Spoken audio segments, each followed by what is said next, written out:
welcome to this week's video. These are my weekly vlogs where I keep a track of my life as a professional musician working in the UK. Now, coming up in this week's video, Johnny, the guitar player, still hasn't got his guitar mended, so he couldn't do a pedal steel solo, so instead he transferred to violin.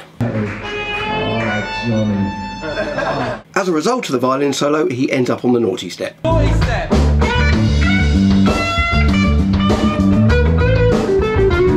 And I just want to show you that I haven't stopped making silly noises with my Eventide H9.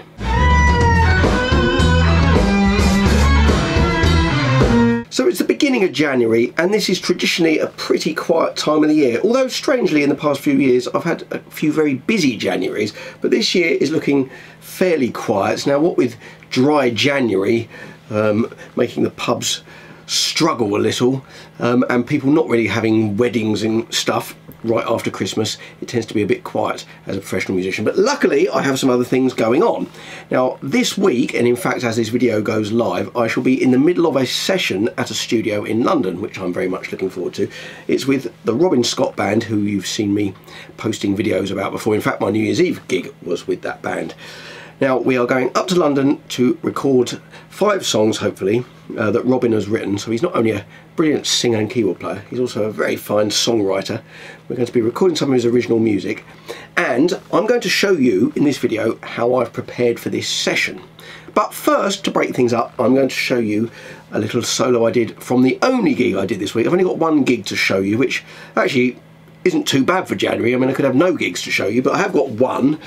And it's my regular gig. It's the Black Lion in Brighton that I've shown you many times, but I actually managed to get my 335 out for the gig this week, and I'm really starting to get into it now. I think I've finally stopped trying to make it sound like a Fender and embraced it for what it is. It's the first twin humbucker guitar for Gibson style guitar, or indeed Gibson guitar, I've ever owned. I've only really played Fender style guitars before, so I'm finally getting used to it, and I did some of the, I think, my best solos I've done in a long time, and I'm rather pleased with. So the first one I'm going to show you is from the song Valerie, which I've shown you me soloing over many times before, but this is a bit different because it's on a different guitar.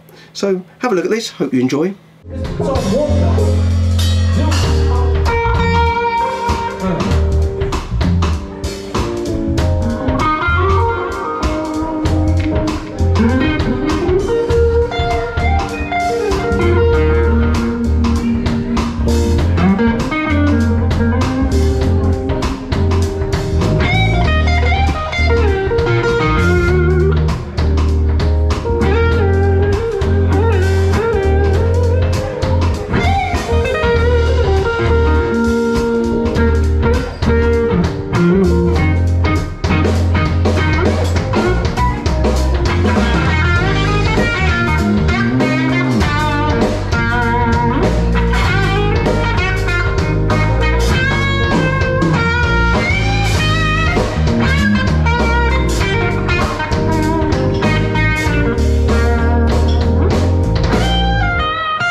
Now, going back to this session that I've got coming up, I know in the Nashville session players, they will turn up to the studio and they won't have ever heard the songs before, and they'll have the songs played to them and they'll jot themselves out a chart as they go along. Now, with kind of country music and stuff, it's often fairly straightforward to do that. There's not too many complicated chords. It's not having to transcribe some complicated jazz harmony. It tends to be fairly straightforward, and they will often jot down the chart before they play it. Now, luckily we're not in that position because we know the people that we're playing with, and we know the songs we're going to be playing, we know the keys they're going to be in. So I thought, to save time in the studio, I'm going to write a chart before I get there. Now, what I've done in this instance is I've actually wrote the chords out in the key that we're playing them in, and I'll explain later how I would do it a different way. But so I'm going to show you what I've done here. I've just handwritten this chart. I don't know if you can see it very well, but I've just handwritten it just with the chords and the structure. What I do then is I transfer it into Sibelius, which is the music notation software I use. Now, I do this for two reasons. One, as you can see here, it makes it clearer I've only kept this very basic, and I'm going to make handwritten notes on this as I go along. So it makes it clearer, firstly, and secondly, it means that I occasionally get to use Sibelius, which means I don't forget how to use it, because it's one of those programs I don't use a great deal. If I don't use it for a while, when I go back to using it, I can't remember how to use it. So what I've done, we've got 5 tracks, and I've done this for all of the songs we're going to play. Anyway, now I'm going to talk to you in a minute about how I could have written this out in numbers using the Nashville numbering scheme, which I think is quite interesting. But I'm going to do that after I show you these next videos. Now, I showed a little clip at the beginning of Johnny on his keytar. Now, he's the expression thing on the end of his keytar doesn't work, and he wasn't able to play his pedal steel solo, which he played in My Girl once, and it was so good we kind of insist he does it every time. So he couldn't do that, so instead he decided to do a kind of fiddle solo over it, which was absolutely brilliant. But I'm not sure that Josh the singer was quite as convinced. Well, for comedy purposes he wasn't as convinced. And well, let me show you the end of the solo, and it does sound good. He's doing something with the end of the keyboard. Let me just show you the fiddle solo, or the end of it.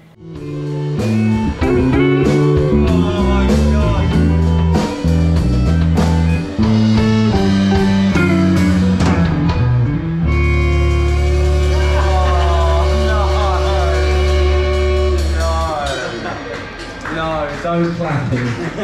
No. Oh, Johnny.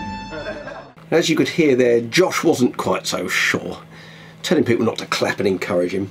So the next song we did, it came to the solo and pointed at Johnny, but he pointed back at me, and turns out he was on the naughty step. So you can see that in this clip. He sits down on the naughty step, and in some ways it was fortunate, because I thought I did a rather good solo on my 335. I was quite pleased with the way it came out when I heard it back, so it wouldn't have happened if his keyboard was working and he wasn't on the naughty step.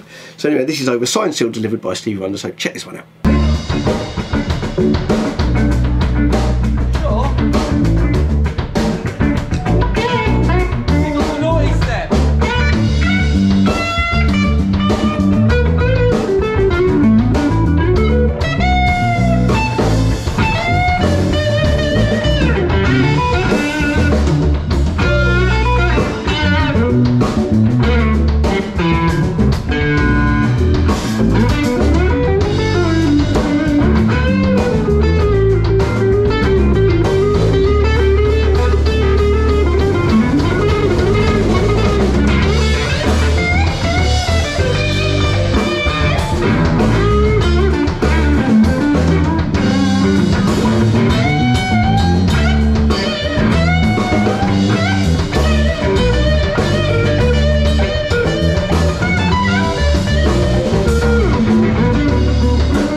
Right, back to this session and how I've been preparing.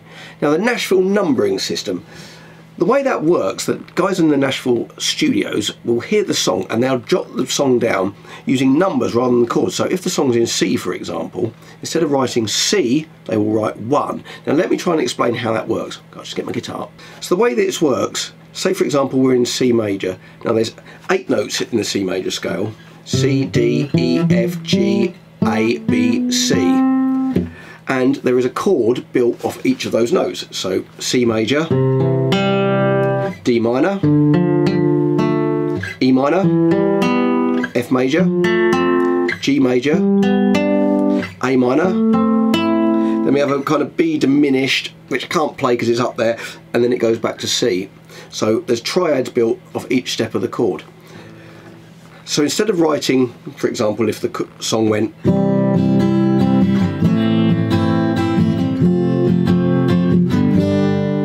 instead of writing C, A minor, F, G, you could write 1 and then A minor. Now that is the 1, 2, 3, 4, 5, 6th note of the scale, so you can write 6 minor. And then F, that is the 1, 2, 3, 4, 4th note of the scale. And then G, that's the 5th. 1, 2, 3, 4, 5.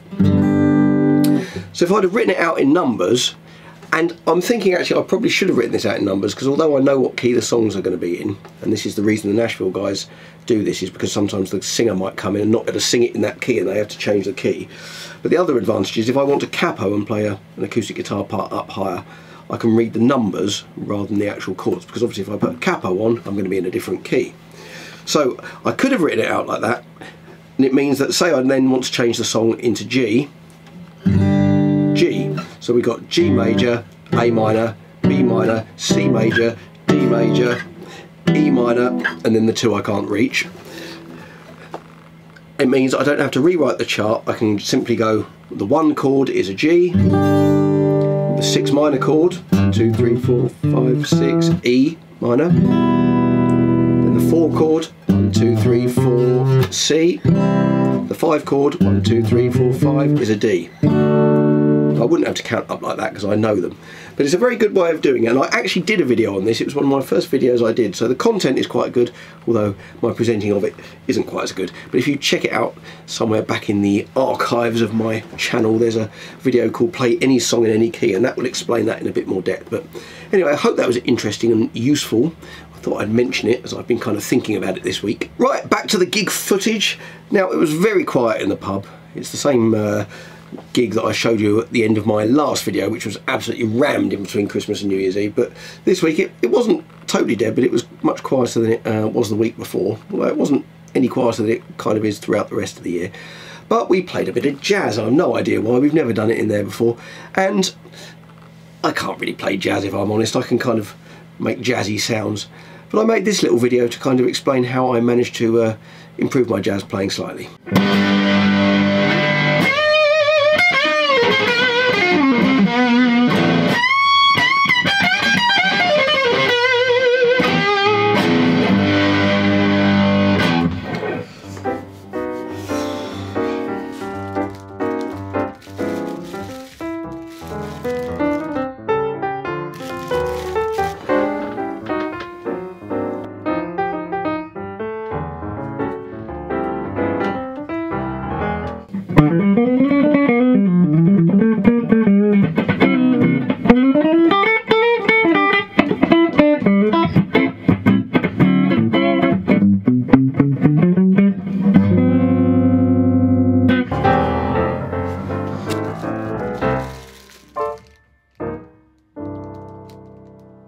Well, I haven't posted that video yet. I'm not sure that eating jazz apples actually does help, but I'm going to show you these videos. We played Autumn Leaves. I haven't actually played this song for a very long time, but I'm going to show you my attempt at a jazzy solo over it.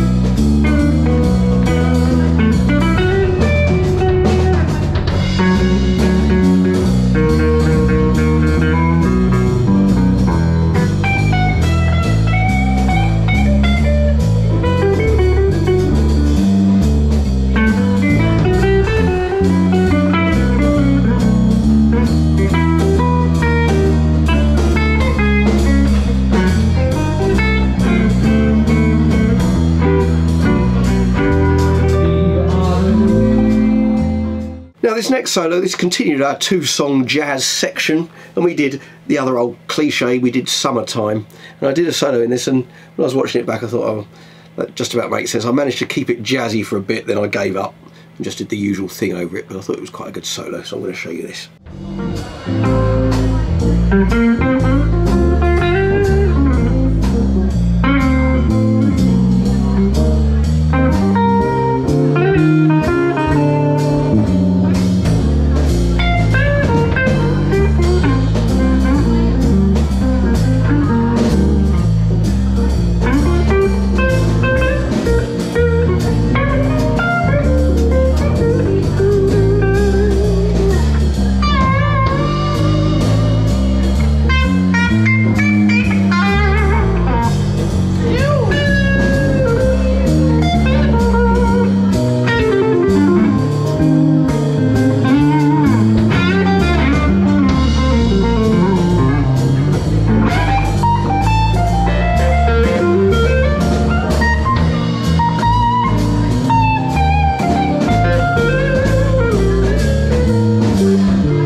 video here, and I just have to include this because if you've been watching my videos over the last few weeks, you'll know that I bought an Eventide H9 and I've gradually been making less and less silly noises with it and using it a bit more sensibly for how it was designed. There's always a honeymoon period with these things where you put all the settings on full and make stupid noises, and I'm still not quite out of that period, but I'm nearly there. Only one song where I went silly, so I'm just going to show you a short clip of using the fuzz octave setting, which I've shown before. So have a look at this.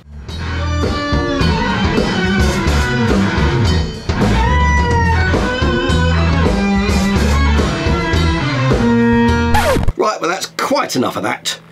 I hope you enjoyed the video this week. Something a bit different. A few explanations on theory, I suppose. I'm looking forward to this session next week, and hopefully I will get some footage from the session and be able to show it to you in next week's video. If you enjoyed the video, please hit like, hit subscribe so you know when I've got new videos coming out, which incidentally are at 7 PM on a Friday UK time. Also, leave me a comment. I'd like to receive a comment, have a bit of a chat with people who are watching the videos. So, please tune in next week, and I hope to see you then.